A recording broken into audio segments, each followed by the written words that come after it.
मुट्ठी में कुछ सपने लेकर भर के जीवन में आशाएं, दिल में है अरमान वही कुछ कर जाएं कुछ कर जाएं। तो इसी के साथ आप लोगों का फिर से स्वागत है अनुराग एजुकेशन एकेडमी पे। लाइट पढ़ रहे थे, लाइट में रिफ्लेक्शन पढ़ रहे थे और रिफ्लेक्शन का ये लास्ट लेक्चर है, उसके बाद हमारा रिफ्रैक्शन शुरू हो जाएगा। रिफ्लेक्शन में हमारा क्या बचा था, थोड़ा रिकैप करते हैं। तो पिछले सेशन में हमने मिरर फॉर्मूला सीखा, मैग्निफिकेशन कंसेप्ट सीखा, उसके बाद कनकेव मिरर के ऊपर कुछ क्वेश्चन करे थे, क्योंकि कनकेव मिरर का कंसेप्ट हमने पिछले से पिछले वीडियो में पढ़ लिया था। तो कनकेव मिरर के क्वेश्चन करे।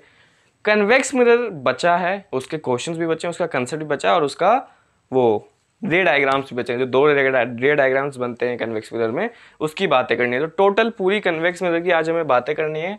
कन्वेक्स मिरर सीखेंगे, उसके रे डायग्राम सीखेंगे दोनों, उसके बारे में सारी चीज़ें सीखेंगे और लास्ट में जो मैग्निफिकेशन और वो सब इमेज डिस्टेंस, ऑब्जेक्ट डिस्टेंस के ऊपर मिरर फॉर्मूला के ऊपर जो क्वेश्चंस बनते हैं, एक दो न्यूमेरिकल्स भी करेंगे। तो इसी के साथ रिफ्लेक्शन का पार्ट खत्म हो जाएगा, फिर आगे रिफ्रैक्शन को बढ़ाएंगे। तो सबसे पहले देखिए शुरू करते हैं कन्वेक्स मिरर से।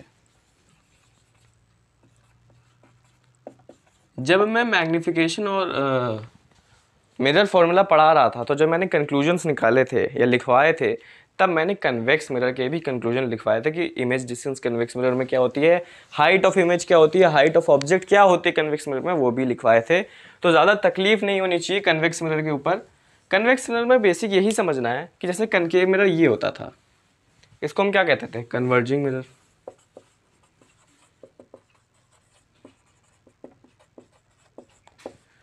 ये होता है कन्वेक्स मिरर और इसे कहते हैं डाइवर्जिंग मिरर।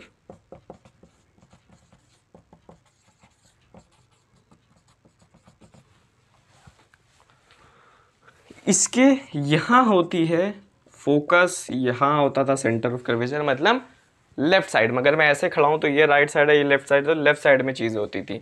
इसके देखोगे राइट साइड में होता है, यहां होता है फोकस, यहां सेंटर ऑफ कर्वेचर और ये पोल तो होता ही है। मतलब कन्वर्जिंग मिरर यानी कनकेव मिरर में पोल से लेफ्ट साइड में आपका फोकस और सेंटर कर्वेचर होता है, और डाइवर्जिंग मिरर यानी कन्वेक्स में पोल से राइट साइड में। इसीलिए यहाँ पे जो फोकस लेंथ यानी फोकल लेंथ आती थी वो हमेशा नेगेटिव आती थी, क्योंकि आपको पता है कि पोल से लेफ्ट साइड में सारी डिस्टेंसेस जो होती हैं वो नेगेटिव होती हैं। इसीलिए यहाँ पे आप देखोगे कि आपका जो वो होता है मेन, जो आपका देखो इमेज डिस्टेंस कनकेव मिरर के केस में सिर्फ एक ही बार यहाँ पे मिलती थी, बाकी सारी बार इमेजेस यहाँ ही मिलती थी। कनकेव मिरर के केसेस याद है कि नहीं याद है, 6 केसेस कुल बनाए थे, उसमें एक बार हमें वर्चुअल और इरेक्ट इमेज मिल रही थी बिहाइंड द मिरर यानी राइट साइड में। तो इमेज डिस्टेंस इसमें खाली एक ही बार पॉजिटिव होती है, क्योंकि हम राइट चल रहे हैं तो यहाँ राइट की चीज़ों में पॉजिटिव डिस्टेंस लेते हैं। ये सब चीज़ें मैंने सिखाई हैं जब मिरर फॉर्मूला मैग्निफिकेशन पढ़ा रहा था, रीकैप करवा रहा हूँ। और बाकी सारे केसेस में, बाकी 5 केसेस में नेगेटिव आती थी। अब यहाँ देखो कन्वेक्स मिरर में क्या होगा, यहाँ कन्वेक्स मिरर में ये होगा कि देखो यहाँ पे राइट में सारी चीज़ें हैं और इमेज भी हमेशा यहाँ राइट ही बनती है, क्योंकि आपको पता होगा कन्वेक्स मिरर में इमेज हमेशा वर्चुअल इरेक्ट बनती है और हमेशा छोटी बनती है देन द ऑब्जेक्ट, डिमिनिश्ड बनती है। तो राइट में बनेगी। तो यहाँ पे देखो फोकल लेंथ क्या होती है, पोल से फोकस के बीच की डिस्टेंस देखो पॉजिटिव है, राइट साइड जा रहे हैं तो पॉजिटिव। और आपकी जो इमेज बनेगी वो भी हमेशा राइट में बनेगी, तो इमेज डिस्टेंस भी हमेशा पॉजिटिव ही होगी। तो ये कुछ केसेस थे, मैंने कंक्लूजन्स वहाँ भी लिखवाए थे जहाँ मैं मैग्निफिकेशन पढ़ा रहा था, एक बार फिर से रिकैप करवाया। अब देखो कुछ रूल्स हैं इमेज फॉर्मेशन के कन्वेक्स मिरर में, जैसे कनकेव मिरर के रूल्स पढ़े थे, फिर उसकी इमेज फॉर्मेशन सीखी थी। इसी प्रकार इसके भी रूल्स हैं, फिर इसकी भी 2 केसेस हैं जहाँ पे इमेज फॉर्मेशन इसकी फिलहाल ईजी है, लेकिन समझना तब भी ज़रूरी है। 4 या कुल 5 रूल्स हैं, इजी हैं, वैसे ही हैं कनकेव मिरर जैसी ही हैं, बस थोड़ा सा कंसेप्ट लगाना देखो, क्योंकि सीखो पहले। देखो रूल्स फॉर इमेज फॉर्मेशन। पहला रूल बना के मैं दिखाता हूँ, आप भी मेरे साथ बनाएंगे। जैसे कन्वेक्स मिरर बनाया, लाइन खींची, ये रहा पोल, यहाँ मान लिया फोकस और यहाँ मान लिया सेंटर ऑफ कर्वेचर। इसमें क्या होता है, मान लो लाइट आ रही है पैरेलल टू प्रिंसिपल एक्सिस। वहाँ क्या होता था कनकेव मिरर में, क्या होता था जब लाइट पैरेलल आती थी, ये था कनकेव मिरर, लाइट जब पैरेलल आती थी तो फोकस से होते चली जाती थी, ठीक है। तो यहाँ भी देखो फोकस से होते हुए चली जाएगी। अरे भाई ये मिरर है, अंदर तो जाएगी नहीं, मिरर के सरफेस से रिफ्लेक्ट तो होगी, लेकिन हम ऐसा मानते हैं कि मान लो इस फोकस को मैं थोड़ा यहाँ बना लूँ तो हमें मानते हैं कि ये जो इमेज है, ये जो रे है, रिफ्लेक्टेड रे, वो फोकस से होते हुए जा रही है। देखो कनकेव मिरर में क्या होता था, फोकस से होते हुए जाती थी, यहाँ भी वो केस होगा, लेकिन यहाँ देखो रिफ्लेक्टिंग सरफेस से रिफ्लेक्ट हो जाएगी लाइट। भाई रे है, ये सरफेस है, तो अंदर तो जा नहीं सकती, लेंस तो है नहीं, इस सरफेस से रिफ्लेक्ट होकर जाना ही पड़ेगा। लेकिन क्योंकि रूल था कि जब पैरेलल आती है तो फोकस होते जाती है, तो हम इस रे को पीछे एक्सटेंड करते हैं और ऐसा माना जाता है ये फोकस से होते हुए जाती है। समझ आ रही है बातें? अभी दूसरा केस सीखो, यही बना देता हूँ। दूसरा केस जस्ट इसका अपोजिट वाला ही लेते हैं कि मान लो कनकेव मिरर का कनकेव मिरर का बताऊं, जब फोकस से होते जाती थी, मान लो यहाँ फोकस है तो पैरेलल हो जाती थी। ये चीज़ पता है, कनकेव मिरर सिंपल होती है। अब देखो इसमें सीखो, मान लो ये कन्वेक्स मिरर है, ये पोल है, यहाँ फोकस है, यहाँ सेंटर ऑफ कर्वेचर है। मैं क्या बोल रहा हूँ, इमेज को ऐसे लाओ कि वो इमेज बोल रहा हूँ, इंसिडेंट रे को ऐसे लाओ कि वो फोकस से होता जाए। देखो जा नहीं सकती, फोकस यहाँ पे है, वहाँ रिफ्लेक्टिंग सरफेस से पे आके वो रिफ्लेक्ट होगी ही, लेकिन हम इसको एक्सटेंड कर देते हैं। एक्सटेंड कैसे करते हैं? डॉटेड लाइन से, क्योंकि वो जा नहीं सकती है, हम जबरदस्ती उसे एक्सटेंड कर रहे हैं ये पता करने के लिए कि इंसिडेंट रे अगर पास हो जाती तो असल में कहाँ जाती। तो एक्सटेंड करके देखा कि ये रे सीधे जाती फोकस पे। तो हमें रूल पता ही है, जब भी कोई इंसिडेंट रे फोकस से होते जाती है तो रिफ्लेक्शन के बाद क्या हो जाती है? प्रिंसिपल एक्सिस से पैरेलल।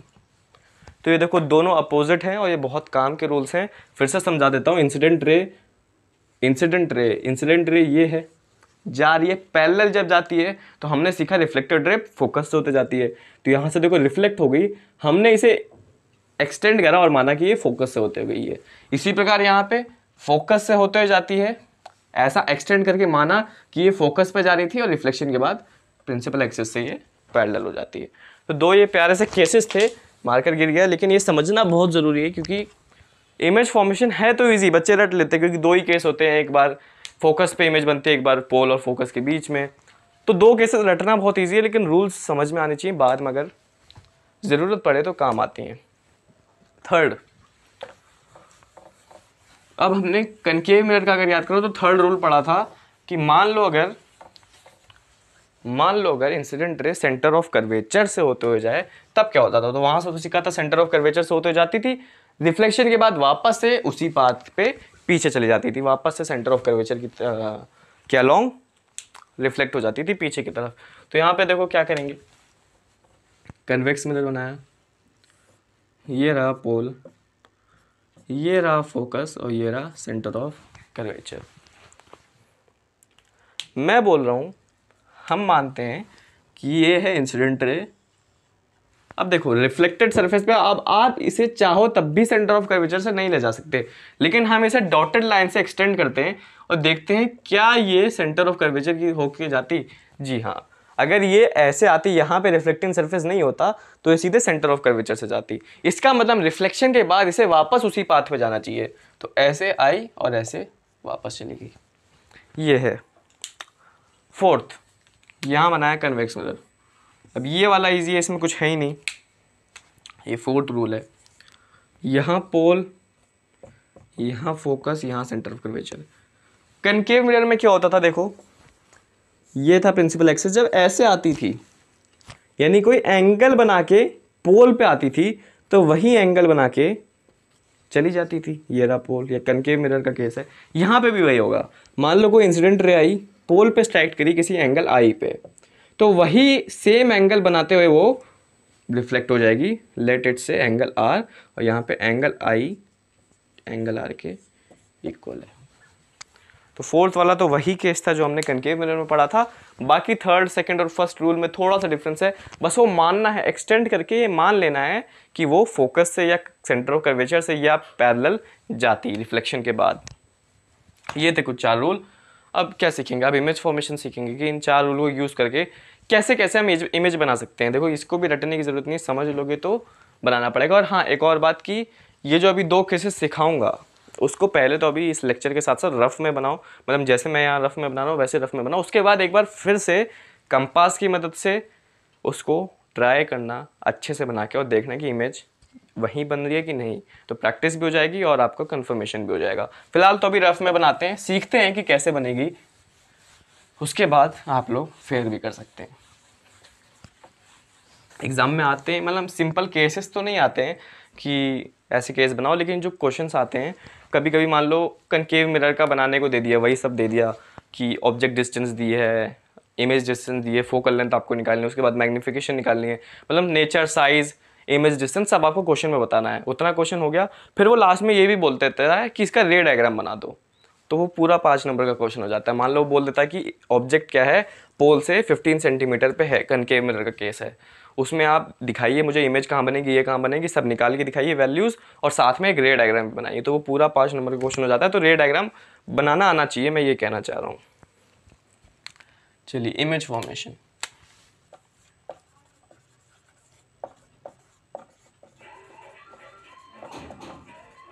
अब होता क्या, सीखो। ये कन्वेक्स मिरर है, ये है पोल, ये है फोकस, ये सेंटर ऑफ कर्वेचर। अब देखो ऑब्जेक्ट कहाँ रखा जाता है, चाहे कन्वेक्स मिरर हो चाहे कनकेव मिरर हो, ऑब्जेक्ट हमेशा पोल से लेफ्ट में रखा जाता है। अब देखो, अब लेफ्ट में क्या जगह है, जैसे वहां पे कनकेव मिरर में बहुत से केसेस बन सकते थे, क्योंकि लेफ्ट में यहाँ पोल था, यहाँ फोकस था, यहाँ सेंटर था, तो कितने केसेस बन गए। एक बार आप ऑब्जेक्ट यहाँ रख के देखो, एक बार यहाँ रख के देखो, एक बार यहाँ रख के देखो, एक बार इन्फिनिटी पे रख के देखो, एक बार इन दोनों के बीच में रख के देखो, एक बार एकदम पास रख के देखो, तो काफी केसेस थे। लेकिन यहाँ पे कोई केस ही नहीं है, क्योंकि यहाँ देखो, यहाँ जहाँ ऑब्जेक्ट रखा जाना चाहिए, यहाँ लेफ्ट साइड में, वहाँ पे देखो कितना केस है। आप कहीं यहाँ पे वो तो है ही नहीं, आप चाहे यहाँ रख दो या यहाँ रख दो या इन्फिनिटी पे रख दो, बात एक ही है, एक ही केस बनेगा, क्योंकि सिर्फ पोल है और फिर पूरी लाइन है। तो यहाँ खाली 2 ही केस बचते हैं। एक केस होता है इन्फिनिटी और पोल के बीच में, कि कहीं पे भी आप रख दो यहाँ पे इन्फिनिटी से पहले, और पोल से यहाँ पे आप कहीं पे भी रख दो ऑब्जेक्ट, तो क्या इमेज बनेगी। और एक केस होता है आपने अगर इमेज इन्फिनिटी पे रख दी। 2 ही केस बनते हैं। समझ में आया क्यों बनते हैं। अब देखो, पहला केस अगर हम लेते हैं बिटवीन पोल एंड इन्फिनिटी, पोल और इन्फिनिटी के बीच में अगर रख दिया तो क्या होगा, बनाते हैं, देखते हैं क्या होगा। ये है convex mirror, pole, focus, centre of curvature. हमने मान लो पोल और इन्फिनिटी कहीं पे भी मान लो यहाँ रख दिया, ये है ऑब्जेक्ट ए बी। अब क्या करना है, रूल्स लगाएंगे, देखेंगे बन रही है कि नहीं बन रही है। रूल्स देखो मैं क्या लगाता हूँ, मान लो तो यहाँ से निकल रही है, आ रही है पैरेलल। जब पैरेलल आती है तो कहाँ जाती है, पहली बात तो रिफ्लेक्ट हो जाती है, और हम ऐसा मानते हैं कि वो फोकस से होते हुए जाती है। तो एक तो रूल ये बन गया। जो दूसरी रे हम बनाएंगे, देखो मैं मानता हूँ ऐसा कि जो दूसरी रे है वो जाती है सेंटर ऑफ कर्वेचर से, और बनाते हैं सेंटर ऑफ कर्वेचर से। तो जब सेंटर ऑफ कर्वेचर से जाती है तो रे वापस रिफ्लेक्ट होके वापस चली जाती है। तो अब जहाँ देखो, अब देखो ये इमेजिनरी रेज है, लेकिन इमेज उन्हीं इमेजिनरी रेज का कंसेप्ट, मतलब उन्हीं का जब इंटरसेक्शन होता है इमेजिनरी रेज का, तभी वहाँ पे इमेज बन जाती है। क्योंकि ये वर्चुअल इमेज है। वर्चुअल होती क्या, जो स्क्रीन, मैंने समझाया भी था ये कॉन्सेप्ट, वर्चुअल होती क्या, जो स्क्रीन पर ऑब्टेन हो सके। जो इमेजिनरी इमेज बनाते हैं हम, जो रेज को एक्सटेंड करके बिहाइंड द मिरर जो इमेजिनरी इमेज बनाते हैं, हम उसे वर्चुअल इमेज कहते हैं। तो ये होती है एक्चुअली इमेजिनरी रेज का इंटरसेक्शन है। तो यहाँ पे 2 इमेजिनरी रेज देखो यहाँ पे इंटरसेक्ट कर रही हैं, यहाँ पे बन जाएगी image A dash B dash. अब वैसे तो यहाँ रफ डायग्राम है, लेकिन रफ डायग्राम से भी पता चल रहा है कि देखो ऑब्जेक्ट इतना बड़ा था और इमेज थोड़ी इससे छोटी बनी है। कहाँ बनी है, पोल और फोकस के बीच में बनी है। तो इमेज की अगर हम बात करें तो पोल एंड फोकस के बीच में बनी है, वर्चुअल है, इरेक्ट है। इरेक्ट का मतलब क्या है, प्रिंसिपल एक्सिस से सीधा ऐसा खड़े हो गई। वर्चुअल है क्योंकि बिहाइंड द मिरर है, और डिमिनिश्ड है। ये ऑब्जेक्ट इतना, इमेज थोड़ी छोटी बनी, डिमिनिश्ड कहते हैं इसे, छोटा, स्मॉलर देन ऑब्जेक्ट। तो ये इमेज की कैरेक्टरिस्टिक थी पहले केस में। अब दूसरा केस भी जल्दी से पढ़ लेते हैं। मैंने बोला था कुछ खास नहीं है, लेकिन आना चाहिए, रटना नहीं। सेकंड केस, सेकंड केस में हमने मान लिया कि ऑब्जेक्ट इन्फिनिटी पे रखा है। जैसे कनकेव मिरर में भी माना था ऑब्जेक्ट इन्फिनिटी पे रखा था, तो इमेज कहाँ बन रही थी, फोकस पे बन रही थी। यहाँ भी फोकस पे बनेगी। देखो कैसे बनेगी, मानते हैं सेकंड केस, एंड सेकंड है last case, at infinity object रखा है। बनाएंगे, आप लोग मेरे साथ बनाएंगे। यहाँ है, ये रहा कन्वेक्स मिरर, ये रहा pole, focus, centre of curvature, object रखा है इन्फिनिटी पे।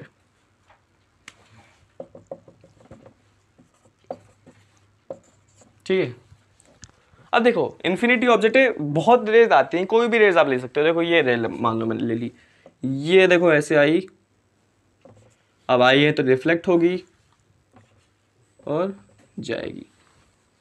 एक्सटेंड कर दिया, जो रिफ्लेक्टेड रे है उससे पीछे एक्सटेंड कर दिया। मान लो एक और रे आई ऐसे पोल पे, अब पोल से देखो ऐसे जाती है, इसको पीछे एक्सटेंड करोगे, ये रफ में बन रहा है इसलिए पोल से फोकस से थोड़ा साइड बन रहा है, लेकिन जब आप इसके क्या बनाओगे, आप इसे अच्छे से बनाओगे अपने उसमें, तो एक करेक्ट फोकस पे बनेगी और बहुत छोटी इमेज बनेगी। एक बार फिर से समझा देता हूँ। एक रे हमने ऐसे ली, उसको रिफ्लेक्ट करा पीछे, रिफ्लेक्टेड रे को पीछे एक्सटेंड कर दिया। एक रे आई पोल पे, कोई एंगल बनाते गई, इसको भी पीछे एक्सटेंड कर दिया। तो जब ये पीछे आप एक्सटेंड करोगे, फेयर डायग्राम बनाओगे, तो देखना ये दोनों रेज बिल्कुल करेक्ट फोकस पे इंटरसेक्ट करेगी और बहुत छोटी बनेगी। ये देखो ऑब्जेक्ट हमने बहुत बड़ा लिया, ये देखो इमेज कितनी छोटी बनी, ए डैश बी डैश। फेयर में बना के जरूर देखना, रफ में तो समझ में आ गया, ठीक है। इमेज, मेरे ख्याल से इमेज बन रही है वेरी स्मॉल या वेरी डिमिनिश्ड कह सकते हो, हाईली डिमिनिश्ड, वर्चुअल है, इरेक्ट है और एट फोकस है। ये है इमेज की कैरेक्टरिस्टिक्स। यहाँ पे दोनों केसेस खत्म होते हैं और कन्वेक्स मिरर का कंसेप्ट भी खत्म होता है। यूजेस आप देख लो, एनसीईआरटी में लिखे हैं, कहीं और से पढ़ लो। अब यूजेस तो रटने वाली चीज़ है, कहाँ कहाँ यूज़ होता है कन्वेक्स मिरर का। अच्छा एक क्वेश्चन देखो, एक क्वेश्चन करते हैं, उसके बाद वो वाला हम वो करेंगे, क्या नाम है, न्यूमेरिकल करेंगे। लेकिन एक क्वेश्चन में देखो अभी आपको देता हूँ, उसको करो, उसके बाद हम वो मिरर फॉर्मूला वाले न्यूमेरिकल भी कर लेते हैं कन्वेक्स मिरर के बेस पे। कनकेव मिरर का पिछले लेक्चर में कर चुके हैं 2-3 न्यूमेरिकल्स। एक क्वेश्चन में देखो क्या कह रहा हूँ, मैं कह रहा हूँ कि no matter how far object is from the mirror, image is always erect। तो आप मुझे बताएं कौन सा मिरर है। ऑप्शन दे देता हूँ, 4 ऑप्शन है। ए है प्लेन मिरर, बी है कनकेव मिरर, सी है कन्वेक्स मिरर, आपका डी ऑप्शन है आइदर कन्वेक्स और प्लेन। बताइए चलिए कौन सा ऑप्शन होगा। क्वेश्चन देखो पढ़ो, no matter how far an object is from mirror. तो ऑब्जेक्ट की डिस्टेंस चाहे जो भी हो, इमेज जो है वो हमेशा इरेक्ट बनेगी। इरेक्ट का मतलब वर्चुअल, भाई इरेक्ट और वर्चुअल साथ में आते हैं, वर्चुअल एंड इरेक्ट। तो हमने देखा कन्वेक्स मिरर में ऑब्जेक्ट कहीं पे भी हो, क्या होता था, चाहे ऑब्जेक्ट बीच में रखो चाहे ऑब्जेक्ट इन्फिनिटी पे रखो, इमेज हमेशा वर्चुअल इरेक्ट बन रही थी। एक और जगह है प्लेन मिरर। अब प्लेन मिरर में भी देखो ऑब्जेक्ट चाहे, मान लो यहाँ प्लेन मिरर है तो मैं ऑब्जेक्ट से 10 किलोमीटर दूर खड़े हो जाऊँ या 15 किलोमीटर दूर खड़ा जाऊँ या 5 मीटर उसके पास आ जाऊँ या बिल्कुल 0.1 सेंटीमीटर उसके पास खड़े हो जाऊँ, इमेज हमेशा प्लेन मिरर में भी वर्चुअल और इरेक्ट बनती है। वो अलग बात है कि जितना आप दूर खड़े होगे उतना मिरर के दूर इमेज बनेगी, जितना पास होगा उतना मिरर के पास इमेज बनेगी, वो अलग बात है, लेकिन इमेज हमेशा वर्चुअल इरेक्ट बनती है। तो इसका आंसर ये होगा डी, आइदर कन्वेक्स और प्लेन। यानी कन्वेक्स मिरर ले लो या प्लेन मिरर ले लो, इमेज हमेशा इरेक्ट मिलेगी, चाहे आप कहीं भी खड़े हो जाओ या चाहे ऑब्जेक्ट जो है वो कितनी भी दूर हो या कितनी भी पास हो मिरर के पोल से। क्लियर है, छोटा सा था कंसेप्चुअल क्वेश्चन। अब देखो मैं एक क्वेश्चन लिख के लाता हूँ बोर्ड पे जो मिरर फॉर्मूला के ऊपर बेस्ड होगा, उसके बाद 1-2 क्वेश्चन करेंगे, होमवर्क लेते चले जाना, कन्वेक्स मिरर का कंसेप्ट खत्म हो जाएगा। चलिए ये क्वेश्चन है और ये वही उसी कंसेप्ट पे है, मिरर फॉर्मूला मैग्नीफिकेशन वाले कंसेप्ट पे है, लेकिन इस पे ध्यान रखना है वैल्यूज़ पे, साइंस पे, जैसे फोकल लेंथ का क्या साइन होगा और इमेज डिस्टेंस का क्या साइन होगा, तो इसका ध्यान रखिए। कन्वेक्स मिरर को मानते हुए आप ये क्वेश्चन पहले सॉल्व करें पॉज करके, मैं इसे फिलहाल करने जा रहा हूँ सॉल्व। देखते हैं इसमें, देखो ऑल इन्फॉर्मेशन अबाउट इमेज, सारी इन्फॉर्मेशन निकालनी है, मतलब नेचर बताइए, साइज बताइए और पोजीशन बताइए, यानी सब निकालिए, वी निकालिए, एम निकालिए, हाइट ऑफ इमेज निकालिए, सारी चीज़ें बताइए इमेज के बारे में। चलिए इसे सॉल्व करते हैं। पहले मैं ढूंढूंगा v, तो उसके लिए मुझे देखो u पता होना चाहिए और f पता होना चाहिए, तो मैं v निकाल सकता हूँ मिरर फॉर्मूला से। मिरर फॉर्मूला यहाँ लिख देता हूँ, 1/v + 1/u = 1/f। उसके लिए यू पता होना चाहिए। देखो यू क्वेश्चन में दिया है कि नहीं, एन ऑब्जेक्ट 5 सेंटीमीटर हाई, यानी तो ऑब्जेक्ट की हाइट दे रखी है, is placed at the distance of 10 centimetre, ये रहा यू। मतलब मिरर से जो है, कन्वेक्स मिरर से ऑब्जेक्ट 10 सेंटीमीटर दूर है। तो आपको पता है ऑब्जेक्ट तो हमेशा लेफ्ट में होता है, तो -10 सेंटीमीटर ही लेंगे। ऑब्जेक्ट तो हमेशा भी लेफ्ट में होता है, डिस्टेंस हमेशा ऑब्जेक्ट की यू जो है हमेशा नेगेटिव होता है। अब देखिए वी निकालना है, तो यू तो पता चल गया। देखो एफ पता चल रहा है कि नहीं पता चल रहा है, सेकंड लाइन में आपको पता चल जाएगा। ऑफ आर मतलब radius of curvature of R is equal to 30 centimetre. अब एक फॉर्मूला आपको पता है कि जो रेडियस ऑफ कर्वेचर है वो 2f होता है, फोकल लेंथ का डबल होता है रेडियस ऑफ कर्वेचर। तो रेडियस ऑफ कर्वेचर आपको 30 दे रखा है, 2f, यहाँ से फोकल लेंथ आपको मिल गई 15। और साइन कौन सा रखोगे, कन्वेक्स मिरर में फोकल लेंथ कहाँ होती है, राइट साइड में होती है, तो डिस्टेंस क्या है, कन्वेक्स मिरर में फोकस राइट साइड पे होता है, तो फोकल लेंथ जो है डिस्टेंस राइट में मेजर कर रहे हैं तो पॉजिटिव आती है, तो +15, f इज इक्वल टू +15। अब क्या फॉर्मूला लगाना है, 1/v जो हमें निकालना है हो जाएगा 1/15 माइनस का 1/10, यही होगा। तो माइनस माइनस प्लस हो जाएगा, मैं ऐसे प्लस लिख देता हूँ। 1/v इज इक्वल टू 15 और 10 कैल्शियम 30 आता है, 15 2 ज़ा 30 होता है और 10 3 ज़ा, तो हो जाएगा 5/30। तो 1/v 5/30 है, तो v क्या होगा, अब इसका रेसिप्रोकल करोगे तो इसका भी करोगे, तो 30/5 यानी 6। और क्या लोगे आप बताओ, 6 तो आगे ठीक है, 6 को कैसा लोगे, पॉजिटिव लोगे नेगेटिव लोगे, क्या लोगे, इमेज डिस्टेंस है ये v है, v इज इक्वल टू 6, क्या लोगे इसे। आपको पता है कन्वेक्स मिरर में इमेज हमेशा पीछे बनती है, यानी राइट साइड बनती है। तो इमेज अगर पीछे बनेगी बिहाइंड द मिरर, तो पोल से आप राइट साइड में जा रहे हो, तो इमेज डिस्टेंस आप राइट साइड में मेजर कर रहे हो, तो जितनी भी डिस्टेंसेस राइट साइड में मेजर होती हैं वो पॉजिटिव होती हैं, जितनी भी डिस्टेंस लेफ्ट में होती है नेगेटिव होती है। अब आपको पता है, तो v पता भी होगा आपको, हमेशा कन्वेक्स मिरर में v और f हमेशा कन्वेक्स मिरर के केस में पॉजिटिव ही होते हैं, ऑब्जेक्ट की डिस्टेंस हमेशा नेगेटिव ही होती है। कनकेव मिरर में इसमें अच्छे क्वेश्चन बन सकते हैं, क्योंकि उसमें एक केस ऐसा होता है जिसमें v पॉजिटिव आता है, बाकी सारे नेगेटिव आते हैं, लेकिन कर रखे हैं हमने क्वेश्चन पिछले लेक्चर में। चलिए v मिल गया आपको, +6 सेंटीमीटर लिख सकते हैं, जो भी डिस्टेंस दिए वो लिख सकते हैं। तो मैं इसको मिटा देता हूँ, उसके बाद हम m निकालते हैं, क्योंकि ऑब्जेक्ट है की डिस्टेंस है और इमेज डिस्टेंस है। m का एक फॉर्मूला है -v/u, उसको देखते हैं, उससे हमें m पता चल जाएगा, उसके बाद हम और काम कर सकते हैं। चलिए m, देखो m का एक फॉर्मूला है, यही लिख देता हूँ, m is equal to minus का v/u, यही फॉर्मूला है। तो m is equal to minus का, देखो ये v आया था +6 हमारा, अपॉन u कितना था, u था हमारा माइनस का 10, भाई u तो हमेशा माइनस में होता है, तो और 10 था तो माइनस का 10, तो माइनस माइनस कट जाएंगे और ये 6/10 आ जाएगा, और इसको और सॉल्व करेंगे तो 0.6 आ जाएगा। और मैग्नीफिकेशन का कोई भी वो मत लिख देना सेंटीमीटर या मीटर, 0.6 आएगी मैग्नीफिकेशन, पॉजिटिव आएगी भाई, 10/6 पॉजिटिव का 0.6। अब ये 0.6 से क्या पता चलता है, एक बात बताई थी, देखो अगर मैग्नीफिकेशन, दो बात बताई थी, एक तो मैग्नीफिकेशन पॉजिटिव हो तो वर्चुअल एंड इरेक्ट इमेज बनती है, मैग्नीफिकेशन नेगेटिव हो तो रियल एंड इन्वर्टेड इमेज बनती है, ये बात सिखाई थी। और एक बात सिखाई थी, मैग्नीफिकेशन 1 हो तो सेम साइज,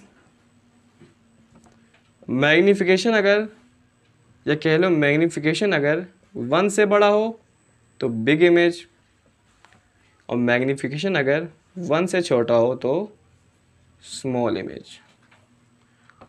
कुछ याद आया, ये सारी चीज़ें जब मैं मैग्नीफिकेशन पढ़ रहा था तो कंक्लूजन पे लिखवाई थी। अब इसको यूज़ करो, इसको यूज़ करके नेचर बता दोगे आप। देखो पोजीशन तो आपने बता ही दिया है, पोजीशन क्या बताया है, 6 centimetre from the pole right hand पे, मतलब +6 सेंटीमीटर।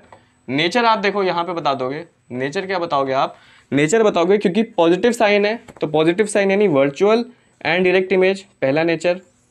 दूसरी चीज़ आप देखोगे 0.6 1 से छोटी, 0.6 1 से छोटा होता है ना, तो 1 से छोटा यानी स्मॉल इमेज, यानी virtual and image plus diminish लिख लो, स्मॉल लिख लो, बात एक ही है। और सही भी है क्योंकि कन्वेक्स मिरर की बात हो रही है। कन्वेक्स मिरर में हमेशा वर्चुअल इरेक्ट इमेज बनती है और हमेशा डिमिनिश्ड बनती है। प्रूफ भी हो गया वैल्यूज से। तो आपने नेचर बता दिया, वर्चुअल एंड डायरेक्ट और स्मॉल, दो बात हमने निकाल ली। अब एक और बात बची है साइज कि साइज क्या होगा। साइज का मतलब हमेशा ध्यान रखना, जब भी साइज की बात होगी, ऑब्जेक्ट का साइज या इमेज का साइज, तो हम बात कर रहे होंगे ऑब्जेक्ट की हाइट की और इमेज की हाइट की। इसको निकालने के लिए भी हम मैग्नीफिकेशन के एक और फॉर्मूला लगाएंगे। जैसा कि हमें पता है मैग्नीफिकेशन एक और चीज़ के इक्वल होता है जिसे कहते हैं height of image by height of object. ये भी एक सबसे पहला फॉर्मूला तो यही था कि magnification is equal to height of image upon height of object. फिर हमने निकाला था -v/u, ये दोनों फॉर्मूले होते हैं। अब देखो मैग्नीफिकेशन है 0.6 पॉजिटिव का, हाइट ऑफ इमेज आपको निकालनी है जो साइज आप निकाल रहे हैं, हाइट ऑफ ऑब्जेक्ट आपको दी है क्वेश्चन में 5 सेंटीमीटर और +5 ही होती है क्योंकि ऑब्जेक्ट हमेशा प्रिंसिपल एक्सिस से ऐसे ऊपर रखा होता है। तो हाइट ऑफ ऑब्जेक्ट हमेशा पॉजिटिव होती है और डिस्टेंस ऑफ ऑब्जेक्ट हमेशा नेगेटिव। तो पॉजिटिव में लिखेंगे +5। अब तो कुछ बचा ही नहीं, हाइट ऑफ इमेज यहाँ से निकल आएगी, हाइट ऑफ इमेज आएगी 0.6 × 5, यह आएगा 3 सेंटीमीटर। सॉल्व कर सकते हैं। हाइट ऑफ इमेज 3 सेंटीमीटर यानी साइज क्या आ गया 3 सेंटीमीटर।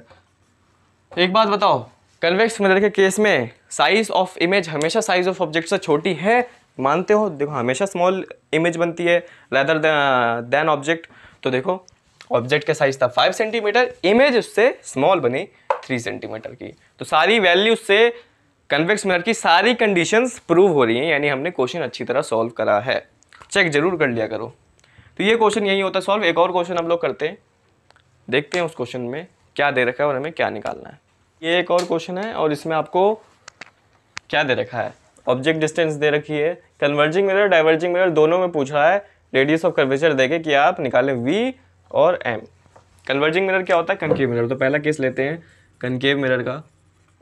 इमेज डिस्टेंस तो ऑब्जेक्ट डिस्टेंस हमेशा नेगेटिव होती है, -15, r दे रखा है आपको 20, तो f क्या हो जाएगा r का हाफ यानी 10।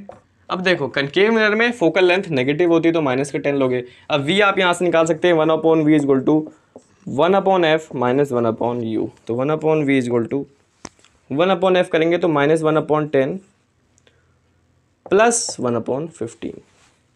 एलसीएम आपका 30 आएगा, -3 +2, तो आएगा आपका -1/30।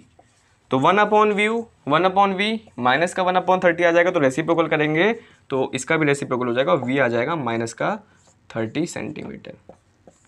कनकेव मिरर था v नेगेटिव आ सकता है, खाली एक केस में पॉजिटिव आता है, कोई दिक्कत नहीं, v नेगेटिव आ रहा है -30 सेंटीमीटर, यानी इमेज रियल बन रही है, इन्वर्टेड बन रही है और लेफ्ट साइड में बन रही है। मैग्नीफिकेशन भी निकालना था, मैग्नीफिकेशन भी निकाल सकते हैं, -v/u फॉर्मूला है, माइनस का v लेंगे। अब देखो v आया था 30, तो -30 अपॉन u आपका दिया था -15, यहाँ से माइनस और माइनस कट जाएगा, 15 2 होता है तो मैग्नीफिकेशन आ जाएगा -2।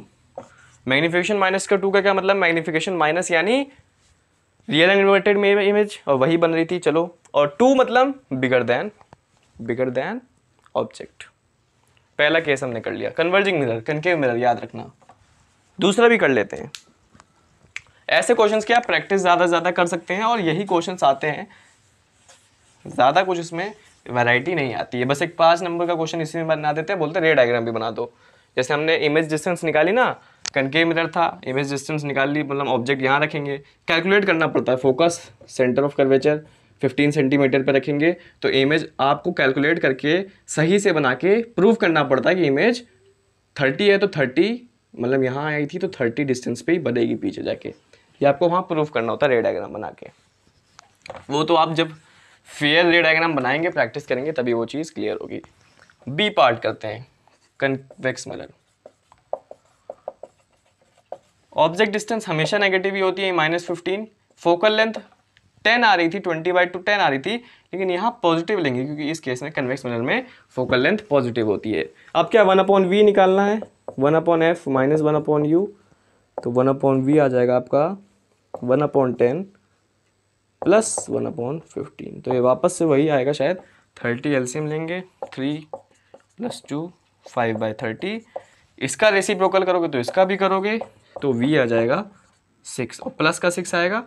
और v हमेशा प्लस में ही आता है, आपको पता है कन्वेक्स मिरर के केस में हमेशा जो इमेज है वो राइट साइड में बनती है, हमेशा प्लस आता है, +6 सेंटीमीटर। मैग्नीफिकेशन निकालनी वो भी निकाल लेंगे, माइनस का v/u माइनस का 6 माइनस का 15। v आपका 6 आया, प्लस का 6 रखा, माइनस का साइन पहले से था तो माइनस का 6 हो गया, u आपका था माइनस का 15।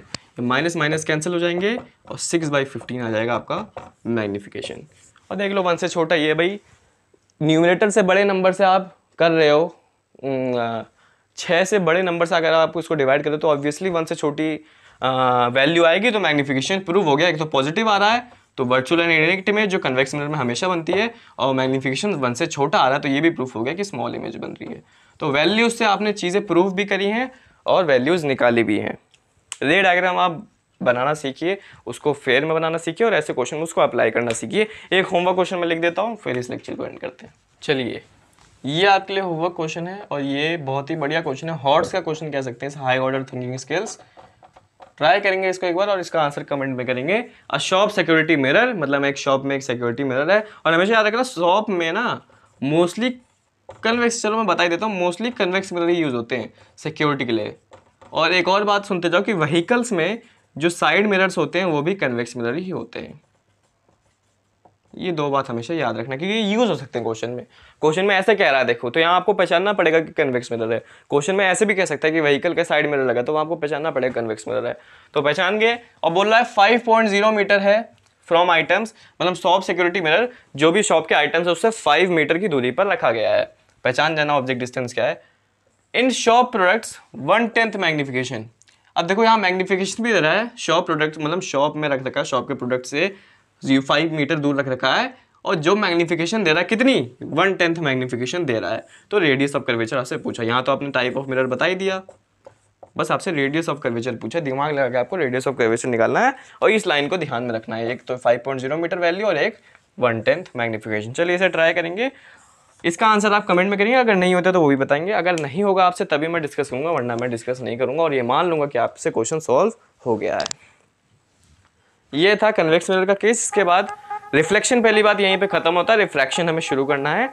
जो रिफ्रैक्शन जो कि मेजर पार्ट है, क्या है, मेजर पार्ट है और बहुत ही इंपॉर्टेंट पार्ट भी है इस चैप्टर का, तो उसे शुरू करेंगे हम रिफ्रैक्शन को, और बड़ा जाएगा, मतलब उसमें मेरे ख्याल से 5 लेक्चर तो ऑलमोस्ट लगेंगे ही रिफ्रैक्शन कंप्लीट होने में। उसके बाद ह्यूमन आई वाला चैप्टर हमारा बच रहा है।